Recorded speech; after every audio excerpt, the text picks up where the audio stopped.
The satin hem of Eleanor Carter's wedding dress snagged on a rusted barbed wire fence, ripping clean through, as if the universe itself objected to her marriage. She didn't pause to inspect the damage. Her palms were raw from scrambling over rocks, her breath came in ragged gasps, and the lace veil, once a family heirloom, now hung like a ghostly banner from a juniper branch miles back. She ran not from a man or a beast, but from the venomous whisper still coiled around her heart. "I can't do this, Ellie." Jacob Mercer hadn't even bothered to lower his voice in the crowded chapel of Cedar Ridge, Wyoming. He'd simply turned to her mid-vow, his expression as dull as a worn-out nickel, and dropped those 5 words, like a rotten apple, into her hands. Then he strolled out, spurs jingling, into the dusty main street, leaving behind a preacher with his mouth hanging open, 150 gawking guests, and a woman who just realized her entire future was a lie. The aftermath was worse than the betrayal. Her mother's knuckles whitened around her hymn book. Her brother lunged forward only to be yanked back by their uncle. The church erupted in a symphony of shocked murmurs and poorly concealed glee from the town gossips. Not a single soul moved to comfort her, not even Sarah, her so-called best friend since childhood. So Eleanor did the only thing she could. She ran until her legs gave out. Now crouched at the edge of a sprawling cattle ranch, she pressed her forehead against a splintered fence post, the Wyoming wind howling through the canyon like a pack of coyotes. Behind her, the town buzzed with scandal. Ahead, nothing but endless sagebrush and the kind of silence that could drive a person mad. The setting sun painted the prairie in shades of blood and gold, and for the first time, she noticed the cold. The kind that seeped into bones, not just fabric. Then came the sound, a slow, deliberate clop-clop of hooves against hard earth. Not the hurried gait of a search party, but the steady approach of someone who knew the land. A shadow stretched long across the grass before the rider reined in his buckskin mare a respectful distance away. "You lost?" Miss the man's voice was gravel wrapped in smoke, the kind that suggested he'd seen more than his share of fools and runaways. Eleanor lifted her chin. Her cheeks were streaked with dirt and dried tears, her hair a riot of pins and prairie dust. "Not lost," she rasped. "Just uninvited to my own life." The man huffed something between a laugh and a sigh, swinging down from the saddle with the ease of a man born to it. He didn't offer a hand, didn't crowd her, just tipped his hat, revealing a scar that ran from eyebrow to jawline. "Name's Garrett Holt. This here's the Rocking H. You're welcome to sit a while, but fair warning, the coyotes ain't the only things that bite after dark." A brittle laugh escaped her. "Funny, I just left a whole church full of wolves." Garrett's mouth quirked. "Then I reckon you'll fit right in out here." He tossed her a canteen, the water inside sloshing like a challenge. "Drink up. Wyoming don't care about your past, but it'll sure as hell test your future." Somewhere in the distance, a lone wolf howled. Eleanor took a swig, the water sharp, with iron and sage. For the first time since the chapel doors slammed shut, she felt something flicker in her chest. Not hope, not yet, but the raw, restless spark of a woman who'd finally stopped running. Garrett Holt. Even through the fog of humiliation, the name rang familiar. Everyone in Cedar Ridge knew it, or at least knew the stories. The Holt family owned half the grazing land in the county, though you'd never guess it, from the man's sun-bleached shirt and scuffed boots. A recluse who'd rather break a wild Mustang than sit through a church social. A man who, according to saloon whispers, hadn't so much as tipped his hat to a woman since his fiancée ran off with a railroad man 5 years back. He held out a dented canteen. Eleanor hesitated, then took it. The water tasted like leather and iron, but it washed the bitterness from her tongue. When she handed it back, Garrett's eyes lingered on the torn silk clinging to her legs. "That's a dress for dancing," he observed, "not for outrunning demons." She barked a laugh sharp enough to startle a raven from the nearby brush. Funny, it didn't hold up for either. For the first time, something flickered in his gaze. Not pity, but recognition. He reached into his saddlebag and tossed her a faded denim jacket, the sleeves patched with mismatched stitches. Put that on. Wyoming sun's forgiving, but her nights hold grudges. The fabric smelled like sage and wood smoke still warm from his body. As she shrugged it on, a coyote yipped in the distance, the sound slicing through the twilight. Garrett didn't flinch. "You planning to go back?" he asked, nodding toward the faint glow of town lights on the horizon. Back to what her voice cracked like thin ice. To the smirks behind hymn books, to my mother's "I told you so" speeches? Or maybe I'll swing by the mercantile, see if they've started selling Spinster of the Month ribbons yet. He didn't laugh, but the corner of his mouth twitched. For a long moment, he studied the horizon, where the last streaks of sunset bled into purple. Then, abruptly, how far out were you when he bolted? The question hit like a spur to the ribs. Close enough to smell the lilies on the altar, she muttered. "You, far enough to know better." He spat into the dust. Her name was Lillian, had a laugh like a busted wagon wheel. Eleanor blinked. That wasn't in the stories. The legendary Holt heartbreak turned out to be over a woman with a grating laugh. Maybe the West was built on cheaper myths than she'd thought. The wind picked up, carrying the scent of approaching rain. Garrett stood stretching his bad knee with a grimace. "You ever think about trying again?" she asked, more to fill the silence than anything. "With a person?" he snorted. "I've got a dog, 2 geldings, and a barn cat that brings me dead mice as gifts. That's plenty of commitment." She should have been offended. Instead, a rusty chuckle escaped her. "So what's your solution then?" "Become the crazy hermit of Rocking H Ranch. Die alone, surrounded by your precious cattle." Garrett tilted his head, considering her like she was a puzzle he couldn't quite solve. Then he reached into his vest pocket and pulled out a folded paper, a land deed its edges frayed. "Got another option," he said casually. "Partnership. Not the flowery heart and soul kind, the practical sort. Roof over your head, your name on the gate, no sermons about love or duty." Eleanor's breath caught. This wasn't a proposal. It was a business proposition from a man who clearly thought romance was for fools and poets. And yet, somewhere in the canyon, a wolf howled long and lonely. The sound curled around her ribs, stirring something reckless. "Let me get this straight," she said, rising to her feet. "You're offering me a life of early morning stubborn livestock and your sparkling conversation?" Garrett's grin flashed white in the gathering dark. "Throw in a lifetime supply of bad coffee and you've got yourself a deal." The coyotes started their nightly chorus as Eleanor Carter, soon to be Eleanor Holt, if the gleam in that man's eye was any indication, made the first real decision of her life.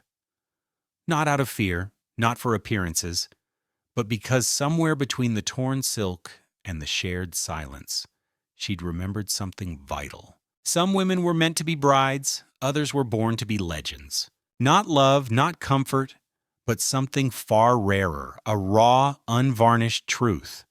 2 jagged pieces that might just fit.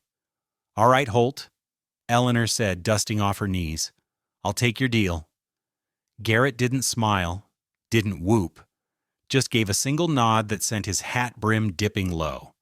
"Better move quick then. Storm's coming in from the north." As they rode toward the Rocking H, Eleanor didn't glance back at the trail of ruined silk snagged on sagebrush. Not once. The ranch emerged from the gathering dark like a shipwrecked lighthouse, a sprawling single-story cabin with a porch that sagged just enough to show it had weathered a century of Wyoming winters. No frills, no flowers, just a stubborn oak door with 3 different locks and a rusted horseshoe nailed above the frame. "Charming," Eleanor deadpanned as Garrett lifted her down from the mare. "Is the welcome mat inside, or is that too fancy for your tastes?" Garrett snorted, looping the reins around a post carved with decades of knife marks. "Matt got eaten by the goats last winter. He shouldered open the door, revealing a space as no-nonsense as the man himself, a cast-iron stove glowing cherry red, a scarred work table littered with horseshoes and ledger books, and a moth-eaten buffalo rug that had clearly lost its fight with a coyote. "Guest room's there," he said, jerking his thumb toward a narrow door. "Bed's harder than a preacher's heart, but the roof don't leak." Eleanor stepped inside her borrowed boots, kicking up little puffs of dust. The air smelled of saddle soap and black coffee with an undercurrent of something wild, like the wind had seeped into the walls. Her fingers brushed a row of bullet holes near the window frame. "Decorating with firearms, I see." Neighbor dispute. Garrett rummaged in an oak chest, tossing her a flannel and trousers. "Try these. They'll swim on you, but they're cleaner than what you're wearing." In the sparse guest room, Eleanor peeled away the remains of her wedding dress, like a snake shedding dead skin. The mirror above the wash basin showed a stranger hair wild as fireweed eyes. Two bright lips chapped from running. She plunged her hands into icy water, scrubbing until her skin burned. The borrowed clothes hung off her frame, the trousers rolled 5 times at the ankles. When she emerged, Garrett was crouched by the fireplace, feeding juniper branches to the flames. Without looking up, he jerked his chin toward the stove. "Coffee's hot. There's beans if you're hungry." Eleanor poured a cup, the bitter steam curling around her face. No welcome to your new life speech, no rules. Garrett's calloused fingers stilled on the fire iron. Rule 1, don't touch the bay mare, she bites. Rule 2, if you're staying, you're working. He finally met her gaze, the firelight carving shadows under his cheekbones. Rule 3, this ain't a fairy tale. Only happy endings here are the ones we make ourselves. Somewhere outside, thunder growled. The first raindrops hit the roof like buckshot. Eleanor took a long swallow of coffee, letting the heat sear away the last of her hesitation. "Funny," she said, setting the cup down with a click. "Those are the best terms I've heard all day." Garrett's mouth quirked. For the first time since the chapel doors slammed behind her, Eleanor felt something uncoil in her chest. Not hope, not yet, but the quiet thrill of stepping onto uncharted ground. The storm broke, with a vengeance, rain hammering the tin roof like 1,000 drumbeats. In the flickering firelight, the ranch hand's tally marks on the doorframe seemed to shift and dance. One for every season survived. Eleanor ran her fingers over the deepest groove. Time to carve her own. When Eleanor stepped back into the main room, Garrett was forking slabs of venison onto tin plates with the precision of a man who'd eaten alone too long. "Eat," he grunted, sliding a plate toward her. "You'll need the fuel for tomorrow's work." She arched an eyebrow. "What work? You haven't even shown me where the outhouse is yet." Garrett didn't smile, but the firelight caught a glint in his eyes as he tossed a biscuit at her. "Chicken coop needs mending. Figured a woman who outran an entire wedding party ought to handle some feathers." The venison was tougher than regret, but Eleanor chewed with grim satisfaction. Outside, the storm had settled into a steady rhythm against the roof, a far cry from the stilted silence of her parents' dining room. Here the quiet felt earned. Midway through the meal, she caught Garrett studying her hands, the raw knuckles, the dirt still wedged under her nails. "You ever worked a day in your life, Carter?" "Not unless you count surviving my mother's tea parties." She held up her palms.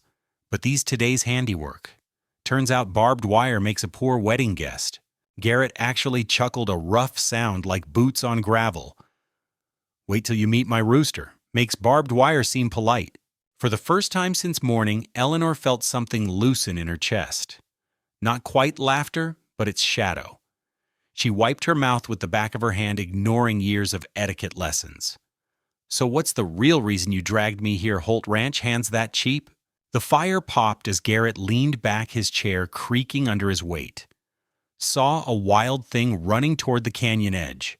Had 2 choices, watch you jump or throw a rope. His gaze locked onto hers. "I've seen enough broken things in this life." The words landed harder than she expected.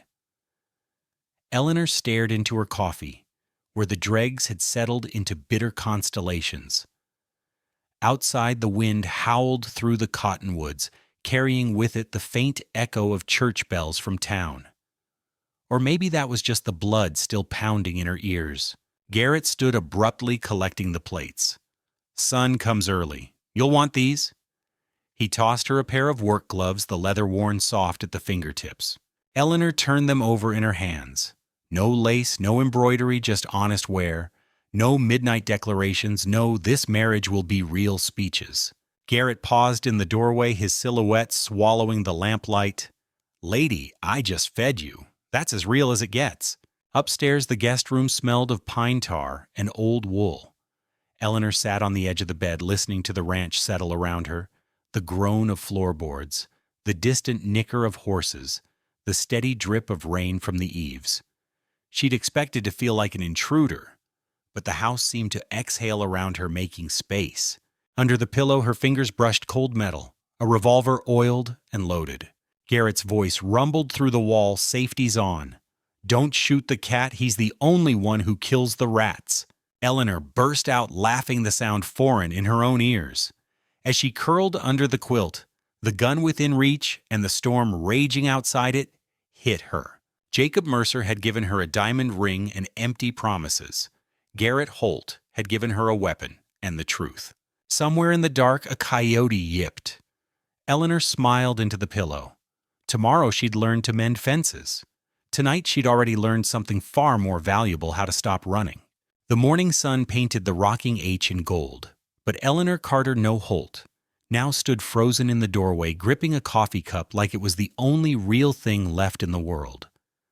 Louisa Romero's grin widened as she thrust a basket of eggs into Eleanor's arms. "Heard your wedding was eventful."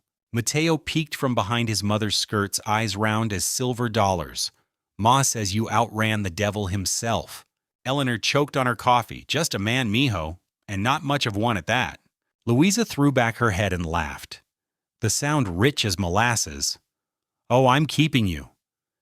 She marched past Eleanor into the house like she owned the place, her scarved head barely clearing the doorframe. "Garrett didn't tell you? We're the only neighbors for miles. When he didn't show for Sunday trading, I figured either he'd finally shot himself out of boredom," she winked at Mateo, "or some fool woman had roped him into matrimony." The kitchen smelled suddenly of cinnamon as Louisa unpacked apples onto the table. Eleanor stared at the fruit, absurdly touched. Back in Cedar Ridge, her friends had brought lace handkerchiefs and whispered condolences. This woman brought provisions. "You're staring," Louisa noted, tossing an apple to Mateo. "Expecting me to ask about the runaway groom." Eleanor set the basket down with a thud. "Aren't you—" "Dios mío, no." Louisa rolled her eyes. "My abuelo left my abuela at the altar, too. She married his brother instead, best tamales in 3 counties. She leaned in conspiratorially. "Men are like bad weather, hermana. Best to wait them out with good company." A snort escaped Eleanor before she could stop it. Outside, Garrett's bay mare kicked the fence in protest, apparently the infamous biter. The sound snapped something into place. "So," Eleanor said, rolling up her borrowed sleeves, "exactly how many chickens does Garrett keep?" Louisa's grin turned wicked. 23, and every one of them's a demon in feathers." She nudged the basket forward. "Eat up. You'll need the strength." Mateo tugged Eleanor's sleeve. "Mr. Holt's rooster took a chunk out of Pa's boot last week." He mimed the attack with tiny hands. Pow, right through the leather. The laughter bubbled up, unexpected bright as the Wyoming sun. Eleanor bit into an apple, the juice sweet on her tongue. Somewhere beyond the pasture, Garrett would be mending fences, his hands rough with labor, his thoughts his own.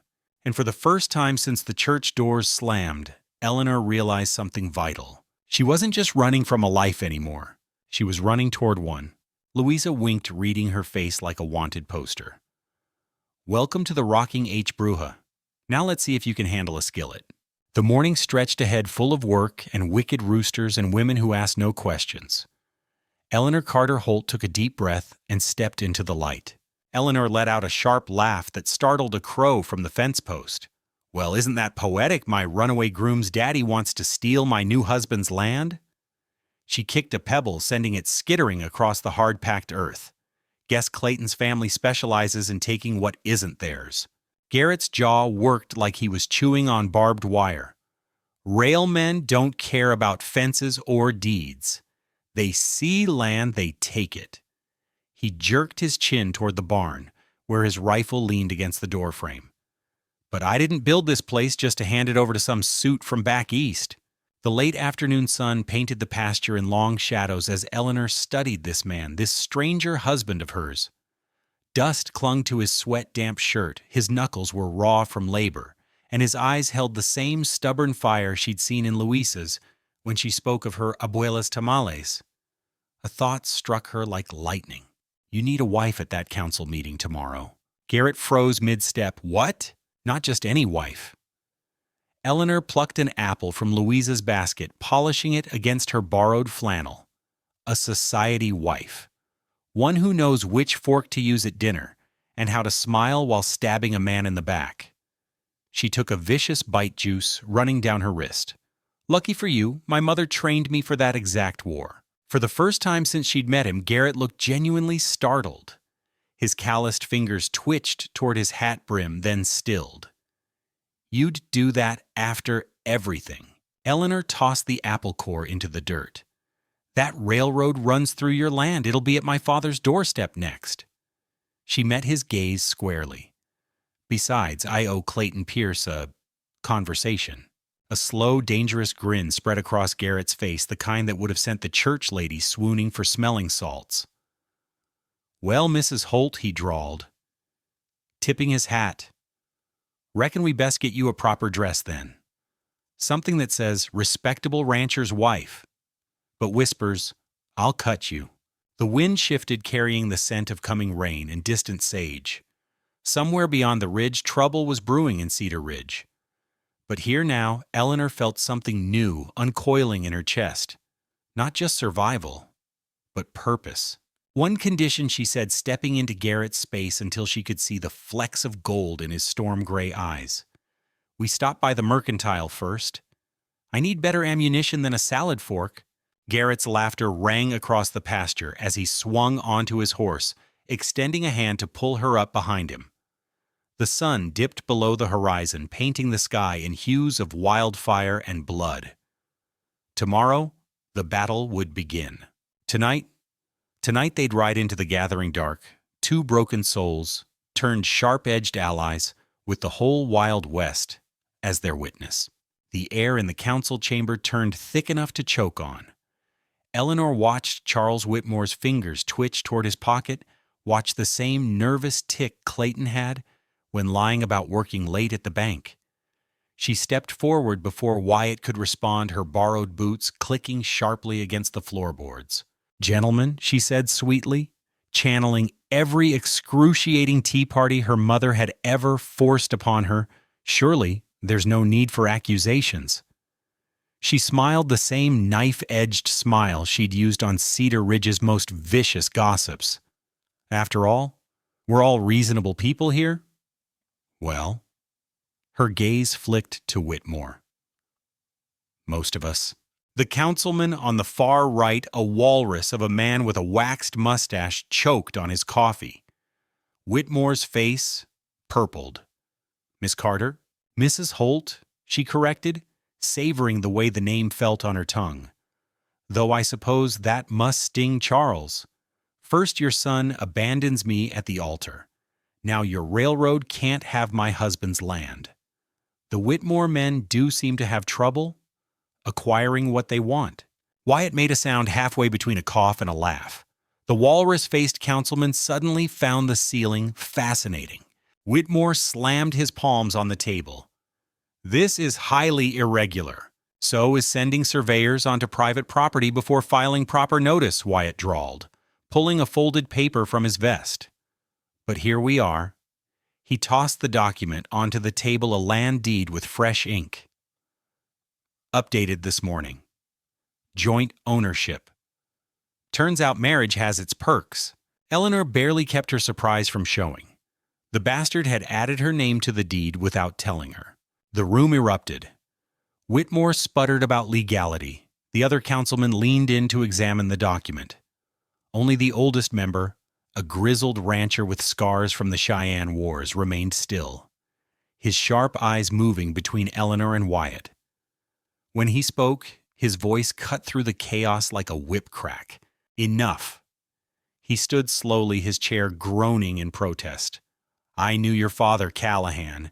Man wouldn't have stood for this railroad nonsense either. He jabbed a finger at Whitmore. And you using council business to settle personal scores, that ain't Montana way. A muscle jumped in Whitmore's jaw. The vote stands at 3-2 in favor of the survey. The old rancher spat into the brass spittoon by his feet with perfect accuracy. Then it's a damn good thing I brought this.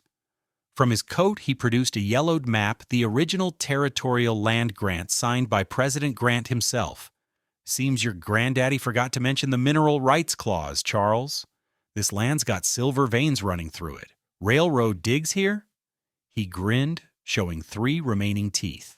That's federal theft. The silence that followed was sweeter than Louisa's apple pie. Wyatt tipped his hat. Appreciate the clarification, Judge. He offered Eleanor his arm. Shall we, Mrs. Holt? As they strode from the chamber, Eleanor caught Clayton's reflection in the courthouse window, pale as milk, his banker's suit suddenly too large on his frame. She didn't slow down, didn't glare, just leaned into Wyatt's shoulder and murmured, Remind me to send the judge a fruit basket. Wyatt's chuckle vibrated through her, already on it, along with a marriage license filed in 3 counties. He squeezed her hand, the first real touch since they'd met. Figured we ought to make it official, seeing as you're now part owner of the most stubborn patch of dirt in Wyoming. The wind caught Eleanor's laughter as they stepped into the sunlight, scattering it across the town that thought it had broken her. Behind them, the courthouse doors slammed shut with finality. Ahead, nothing but open road and the kind of future you can't plan for, only fight for. And Eleanor Holt was done running. The fire crackled as Wyatt studied Eleanor's list, his shadow stretching long across the plank floor. Romero Henderson, the old judge. He tapped a name she'd underlined twice. Old Man Jenkins, that coot still owes me for a busted fence. Eleanor didn't look up from sharpening her paring knife against a whetstone. He also owns the lumber yard. And he hates the Whitmores more than he hates paying debts. The blade caught the firelight as she tested its edge. Besides, I hear he's got a soft spot for women who make bankers sweat. Wyatt's lips twitched. He reached past her for the coffee pot close enough that she caught the scent of cold leather and winter air clinging to his coat. You're scary when you plot, Mrs. Holt. The new name still sent a thrill through her. Outside, the first real snow of winter began blanketing the pasture, turning the rocking H into a ghostly silhouette. Eleanor stood abruptly, knocking her chair back. We're missing something. Wyatt raised an eyebrow as she paced before the hearth. Other than common sense, because most newlyweds don't play dumb. She whirled, knife still in hand. That mineral rights bluff won't hold forever. We need leverage. Her boot heel caught on a loose floorboard near the rug. What's under? The board lifted with a groan, revealing a hollow space beneath. A rusted strongbox glinted in the firelight. For 3 heartbeats, neither moved. Then Wyatt muttered, Well, hell, forgot about that. Inside the box lay 3 things occult peacemaker with ivory grips a deed to a silver mine stamped void and a faded wanted poster for one gentleman, Jim Whitmore Charles's grandfather, according to the dates. Eleanor let out a low whistle. Seems thievery runs in the family. Wyatt's calloused finger traced the poster's edge. Mine played out in '68. But the Whitmores? He met her gaze, something fierce kindling in his eyes. Their whole fortune was built on stolen ore. The wind howled through the eaves like a vengeful spirit as Eleanor pieced it together. That's why Charles wants your land. Not for the railroad, for the vein that should have been theirs. Somewhere in the night, a branch snapped. Wyatt was on his feet in an instant, the Colt in his hand before Eleanor could blink. Stay here. but she was already at the window peering through the frost-rimed glass. Torches flickered at the tree line. 4, maybe 5 men. One silhouette stood apart, his city-cut coat unmistakable, even in the dark. Clayton had come calling. Eleanor turned, pressing the wanted poster into Wyatt's free hand. "You take the back. I'll greet our guests." Wyatt caught her wrist. "The hell you will." She smiled, the same feral grin she'd worn facing down the church gossips. "Oh, darling," she purred, plucking the knife from the table. "Did you really think I needed a gun?" The first pound came at the door just as she reached it. Clayton's nasal voice carried through the wood. "Open up, Callahan. We've got business." Eleanor took a steadying breath, squared her shoulders, and yanked the door wide. The sight of her flannel sleeves rolled to the elbow knife glinting stopped the men cold. Clayton's smirk faltered. "Well, boys," she drawled, leaning against the doorframe, "looks like the bank's open after hours." Behind her, the firelight caught the wanted poster now nailed prominently above the mantel. Clayton's torch sputtered as he squinted at it. His face went slack. Wyatt's voice rumbled from the shadows near the barn, shotgun cocked loud enough to wake the dead. "Y'all came for a fight. We're prepared to give you a history lesson instead." The snow fell heavier now, burying old sins and fresh tracks alike. Eleanor flipped the knife once, catching it by the blade. "Now then," she said sweetly, "who's first?"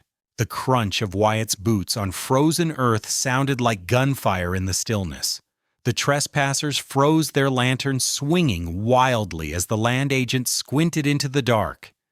"Callahan," he hissed like the name itself was a curse. Eleanor stepped from the shadows before Wyatt could speak, her voice honeyed with mock surprise. My. Surveying at night, how innovative." She tapped the notebook at her hip. "Shame I've already documented you crossing onto registered land. With witnesses." She nodded toward the ridge where 2 shadowy figures, Louisa and old Judge Henderson, stood silhouetted against the moonlit sky. The big man with the stake spat into the dirt. "Ain't no law against...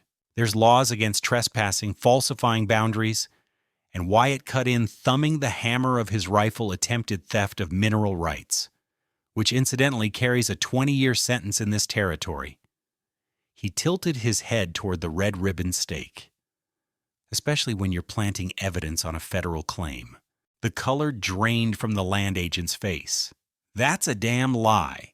"Is it?" Eleanor held up the yellowed mine deed, its embossed seal glinting in the lantern light. "Because according to this, the silver vein runs right under where you're standing. And gentlemen," she smiled sweetly, "that makes this a felony." A beat of silence. Then the big man dropped his mallet like it was on fire. Wyatt stepped forward, his voice a low growl. "Tell Whitmore his game's just got expensive. Next time he sends men onto my land, I won't be sending them back." The trio scrambled for their wagon, the land agent tripping over his own boots in his haste. As their wheels churned mud in retreat, Louisa's laughter rang out from the ridge. Should have seen their faces like cats in a rainstorm. Judge Henderson ambled down, spitting a stream of tobacco. "That mine deed's been void 50 years, boy." Wyatt shrugged. They didn't stick around to read the fine print. Eleanor tucked the deed away, her fingers brushing the wanted poster hidden beneath her coat, their real ace in the hole. The wind shifted, carrying the scent of snow, and something sharper, the metallic tang of coming conflict. Back at the ranch, as Wyatt banked at the fire, Eleanor finally asked the question burning in her chest. "That federal marshal you served with during the war, he still owe you a favor?" Wyatt's hands stilled on the poker. Could be convinced. "Why?" She unfolded the poster on the table, smoothing its creases. "Because tomorrow we're not just defending land." Her finger tapped Gentleman Jim's smirking likeness. "We're burying a legacy." Outside, the first true snowstorm of winter began to rage. Inside, the fire burned brighter than it had in years. The potatoes rolled across the kitchen table like misplaced cannonballs as Eleanor unpacked Martha's supplies. "Bread every Friday, huh?" She arched an eyebrow at Wyatt. Guess we're officially the charity case of Glen Haven. Wyatt caught a rolling spud with one calloused hand. Martha Penrose hasn't taken sides since the Johnson County War. If she's sending bread... He set the potato down with deliberate care.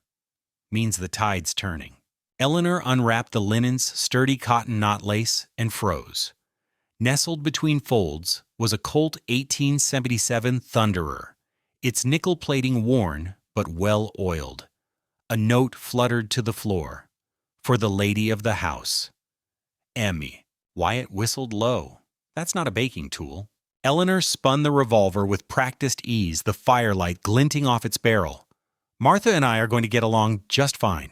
Their moment shattered as a frantic pounding shook the front door. Wyatt had his rifle in hand before the second knock.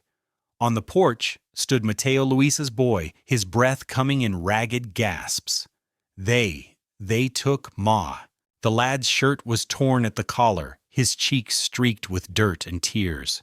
Whitmore's men said she was interfering with lawful business, then threw her in the sheriff's wagon. Wyatt's knuckles whitened around the rifle stock.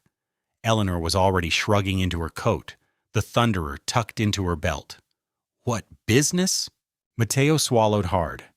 They're at the West Ridge again. Brought a whole crew this time with dynamite. A cold smile curled Eleanor's lips. She tossed Wyatt the spare revolver from the strong box. Seems our guest didn't appreciate the subtle approach. The ride to the ridge was a blur of icy wind and pounding hooves. They crested the hill to a scene from a nightmare. A dozen men swarmed the ravine, their lanterns bobbing like fireflies. At the center stood Charles Whitmore himself, barking orders as workers unloaded crates of explosives. Sheriff McCall's wagon sat idle nearby, Louisa's furious Spanish curses floating through the barred windows. Wyatt dismounted in one fluid motion. That's far enough, Charles. Whitmore turned his smirk, faltering only slightly at the sight of Eleanor's revolver. Ah, the runaway bride. Come to defend your poor ranchers. Dynamite on a federal claim, Eleanor interrupted sweetly. My. That's not just trespassing, that's terrorism. Judge Henderson will be so interested. A murmur rippled through the crew. One man dropped his pickaxe. Whitmore's face purpled. You have no proof. Oh, but we do. Eleanor held up the wanted poster, its ink smudged but legible. Seems your grandfather had a habit of stealing mines and altering deeds. The territorial marshal's already on his way. The bluff landed like a stick of that very dynamite. Workers scattered. The sheriff suddenly remembered an urgent appointment. Whitmore stood alone, his empire crumbling around him.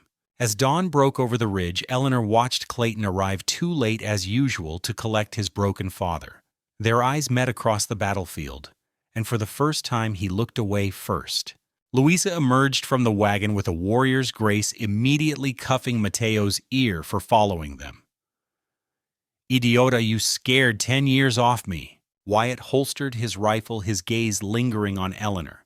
Still think you're just a guest here. She spun the Thunderer once before sliding it home in her belt. Nope. I'm the woman who just won you a war.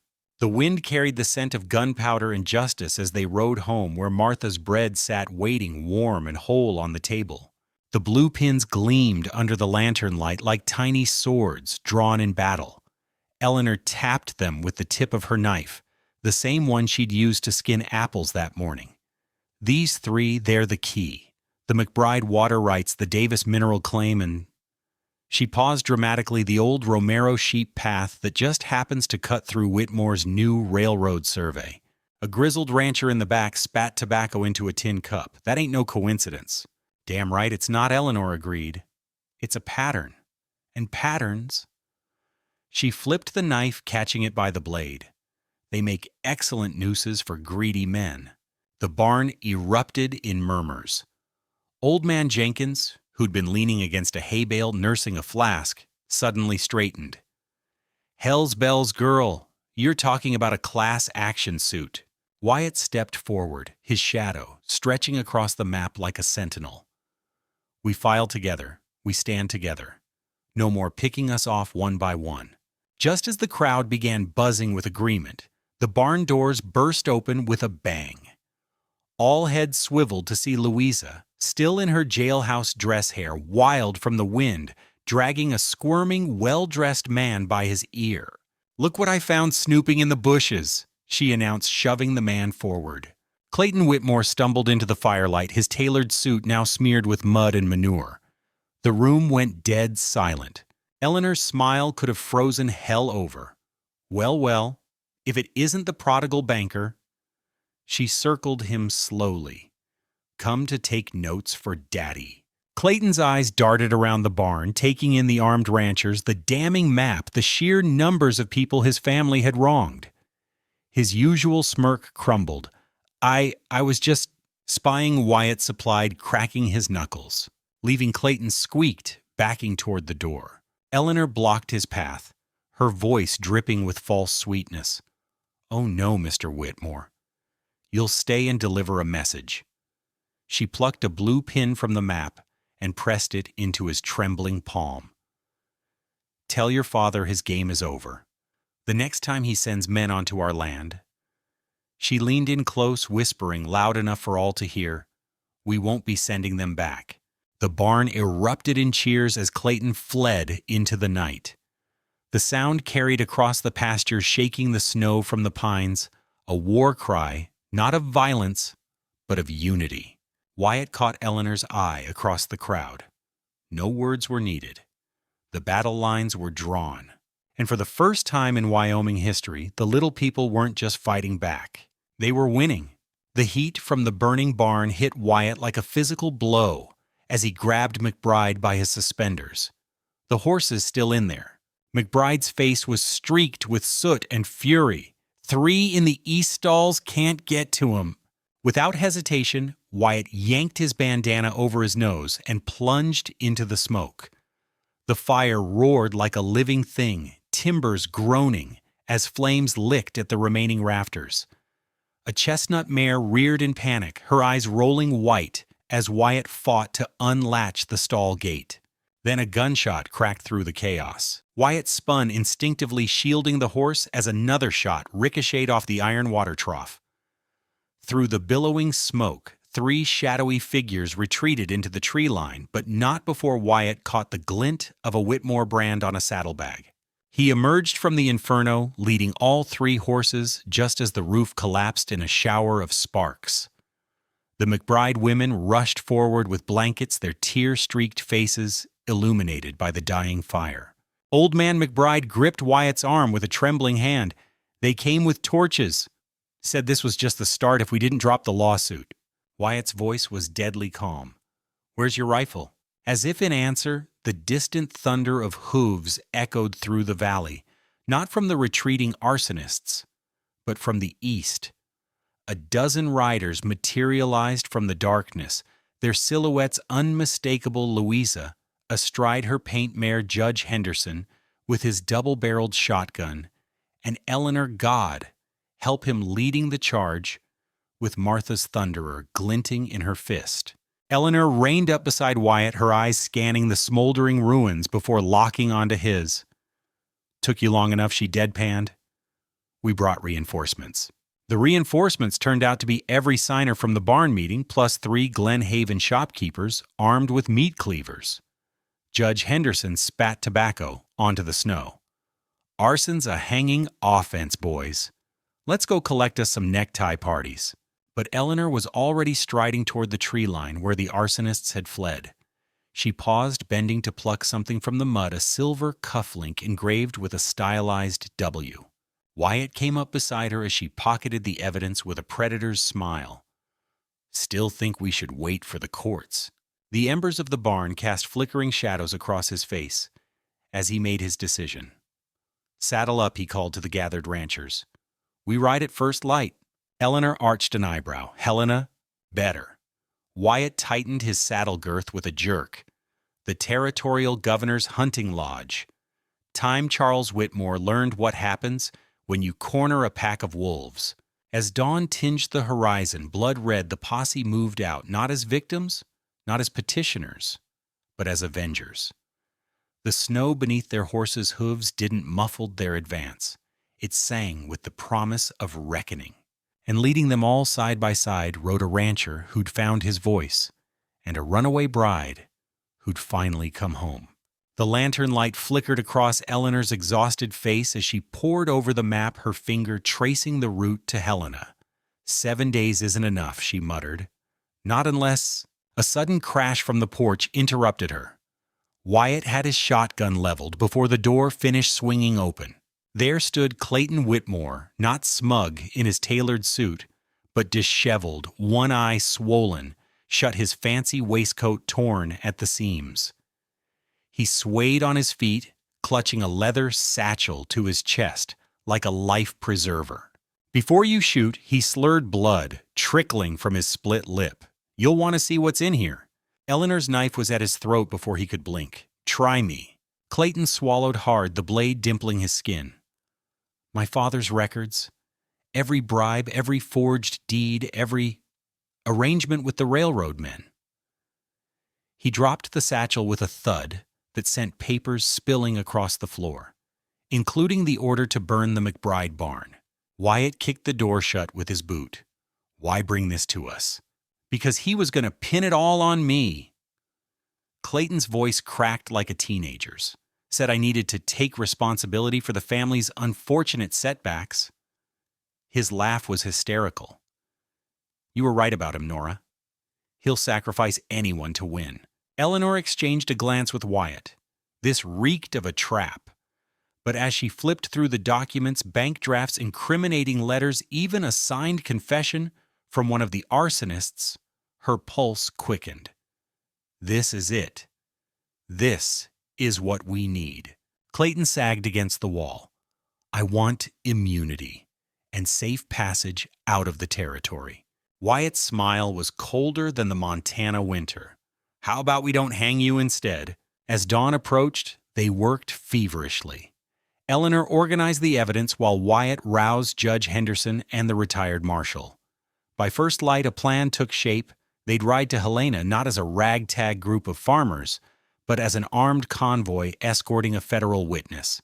Clayton, now handcuffed to Wyatt's heaviest chair for safekeeping, watched them prepare with dull eyes. You'll never make it, he mumbled. He's got men everywhere. Eleanor strapped on Martha's Thunderer with a smirk. Funny, that's exactly what your father said about us. The posse gathered at daybreak, 20 strong, armed to the teeth, with the satchel of damning evidence locked in a steel strongbox chained to Wyatt's saddle. As they mounted up, Louisa rode forward with Mateo clinging behind her. The boy held out a small burlap bundle. Ma made tamales, he announced solemnly, for the road. Wyatt accepted the offering with a nod. The weight of the moment settled over them. All. This wasn't just about land anymore. It was about justice. As they crested the first hill, Eleanor reined her mare beside Wyatt's. You realize, she said lightly, this means we're officially outlaws now? Wyatt adjusted his hat against the rising sun. Nah, darling. Outlaws run from the law. He patted the strongbox. We're running toward it. The wind carried their laughter down the valley as they rode east toward a reckoning long overdue. Behind them, the rocking H stood sentinel in the morning light. No longer just a ranch, but a beacon. And ahead, only the future they'd fought for. The gavel cracked like a gunshot. Judge Fairchild adjusted his spectacles, peering at the packed courtroom with the weary air of a man who'd seen every trick in the book. This hearing will come to order. His gaze lingered on Whitmore's polished boots, then flicked to Wyatt's mud-caked ones. Let's see if we can settle this like civilized men. Eleanor nearly snorted. Civilized. As if burning barns and forged deeds were just lively debate. Whitmore rose first, oozing charm like a snake oil salesman. Your Honor, this is all a misunderstanding. My associates merely... You're arsonists. You mean, Eleanor interjected sweetly, earning a glare from the judge, and a muffled chuckle from the ranchers in the back. Judge Fairchild sighed.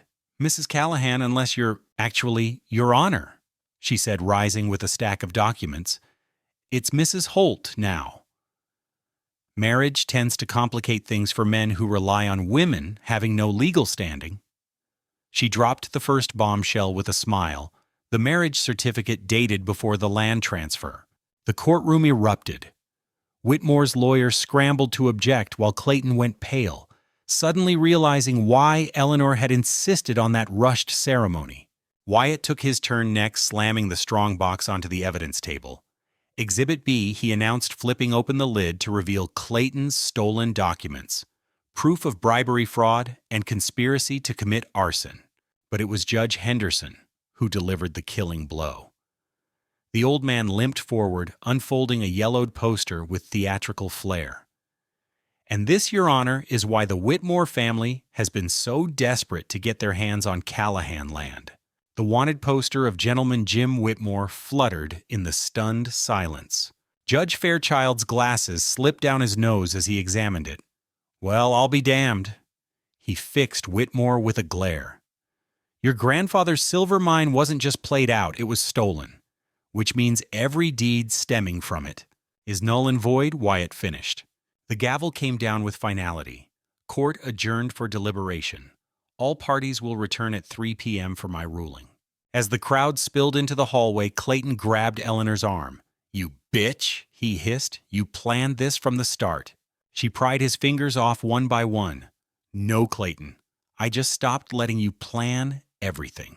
Wyatt materialized at her side, his presence sending Clayton stumbling back. Best get your affairs in order, banker boy. Prison food doesn't agree with spoiled little boys. That afternoon, the judge's ruling was swift and brutal. All contested land reverted to its rightful owners. The railroad contract was voided. And Charles Whitmore. He left the courthouse in handcuffs, his empire crumbling around him. As the sun set over Helena, Eleanor and Wyatt stood on the courthouse steps watching the first snowflakes of winter drift down. You know, Wyatt mused, we never did finish that conversation about making this permanent. Eleanor laced her fingers through his, the gold band on her left hand gleaming in the fading light. Funny, I thought we just did. And with that they rode home not as victors, not as victims, but as partners who'd carved their own justice from the bones of a broken system. Judge Fairchild's gavel silenced the murmuring courtroom with a sharp crack. He removed his spectacles, slowly polishing them with deliberate care before speaking. In 20 years on the bench, he began. I've seen men like Charles Whitmore before. Men who confuse power with principle and wealth with worth. Eleanor held her breath as the judge's gaze swept over Clayton, now slumped in his chair like a deflated balloon. The law is not a tool for the privileged Fairchild continued, nor is justice a commodity to be purchased. He lifted Eleanor Beck's documents. These records prove systematic fraud, coercion, and intent to commit arson. His eyes hardened as they landed on Whitmore. Mr. Whitmore, you will surrender all fraudulent land claims immediately. Furthermore, a commotion erupted at the back of the courtroom. The doors burst open to reveal Louisa, her scarf askew, dragging a red-faced man in railroad attire by his ear. Found this weasel trying to board the eastbound train, she announced triumphantly. The railroad executive sputtered, I have no part in... Save it, Judge Fairchild snapped. Mr. Jenkins, isn't it? Of the Northern Pacific Railroad, he gestured to the bailiff. Add conspiracy to the docket. As the bailiff hauled the protesting man away, Eleanor caught Wyatt's eye. His normally stoic expression cracked by the barest hint of a smile. The judge's gavel came down with finality. Copper Hollow remains with its rightful owners. All affected parties will receive restitution. And Mr. Whitmore Fairchild's voice turned icy. You'll be enjoying the territorial prison's hospitality pending trial. The courtroom erupted. Ranchers cheered. Reporters scribbled furiously. Clayton made a desperate lunge for the door, only to collide with Sheriff McCall's substantial belly. Going somewhere? Boy. Through the chaos, Eleanor felt a tug at her sleeve. Elena Beck pressed a folded note into her hand. For your next adventure, the woman whispered, before disappearing into the crowd. Outside, winter sunlight glittered on fresh snow as Wyatt and Eleanor descended the courthouse steps. He paused, suddenly turning to face her. You realize we just declared war on every crooked politician from here to Washington. Eleanor unfolded Elena's note, a list of names and dates, with one circled in red. She smirked. Then it's a good thing I packed extra ammunition. Wyatt's laughter echoed across the square as he pulled her close, their breath mingling in the crisp air. Somewhere in the distance, a train whistle blew, not the sound of defeat, but of new beginnings. The fire crackled as Eleanor traced the scar on Wyatt's knuckles, a souvenir from their first meeting at the barbed wire fence. Outside, the snow continued to fall, blanketing the rocking H in peaceful silence. Then a sharp knock at the door. Wyatt groaned, reaching for his revolver. If that's another reporter, Eleanor threw on Wyatt's flannel and opened the door to find Mateo shivering on the porch, clutching a battered cigar box. Ma said to give you this. Said it's your wedding present. Inside the box lay a stack of faded letters tied with ribbon and a single silver ingot stamped with the Whitmore family crest. Eleanor's breath caught. Louisa, you glorious schemer, she whispered. The final piece of the puzzle proof, the stolen silver vein, ran right under their land. Wyatt came up behind her, his chin resting on her shoulder. That woman's scarier than my bay mare. Mateo grinned, bouncing on his toes. Oh, and Ma says you gotta come to town tomorrow. The bakery lady's made a cake. Says it's not a real wedding till somebody smears frosting on somebody else's face. As the boy disappeared into the night, Eleanor turned in Wyatt's arms, the firelight painting them both in gold. Well, Mr. Holt, she murmured, tapping the silver ingot against his chest. Looks like we've got a dynasty to build. Wyatt captured her hand, pressing a kiss to her ink-stained fingers. Darlin', we already have. And in that moment, with the snow falling, the fire burning, and the weight of the future resting easy between them, Eleanor knew the truth. Some love stories begin with I do. Theirs began with I will.